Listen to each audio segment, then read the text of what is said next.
was asked recently how to get a mentor, and I think that is a really important question. I refer to my various mentors fairly often, and that is because I have a lot of them, and they are the reason for pretty much everything I have achieved in life. Some points of clarification: I have different mentors for different areas of my life. There is usually a lot of overlap, but typically I will go to different people for their expertise on different topics. Another thing is that in my experience, mentorship is much less like Yoda there with Luke every second in the swamp, and more like having people who lead by example, hold me accountable, and who can answer questions when I run into a specific problem. I was fortunate enough to be introduced to someone in my early 20s who taught me a lot of key principles that have really made my current life possible. One of those principles is honor. So this is the idea that if someone has something that you want or is doing something that you want, you need to show them honor. Just living out this principle has gotten me all of my mentors. So for example, one of my mentors, I didn't particularly like her at the time, but I knew she had a good marriage and she was respected by people I respected. So when she opened a mastermind teaching people how to date, get married, and stay married, I joined. I showed honor by paying the fees, showing up to the coaching calls, and doing what she told me to do.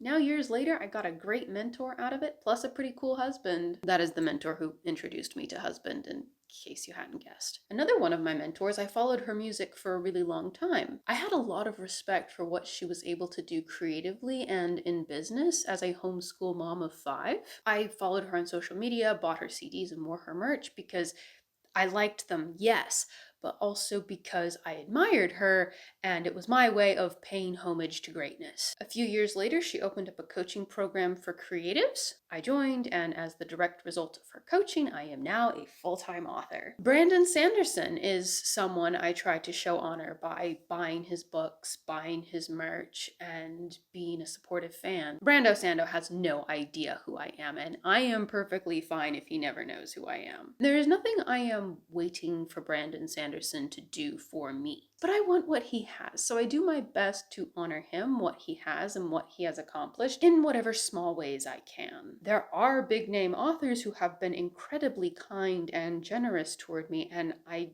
do my best to honor them as well. Sometimes I will show honor to someone in a totally different person who is their peer will show up and do something amazing for me, totally unrelated. Most of the time, nothing comes of me showing honor to someone, but that is okay because the handful of times when something has, it's been pretty amazing. You can call it a natural principle or a spiritual principle or whatever you want to call it, but honor does work if you stick with it.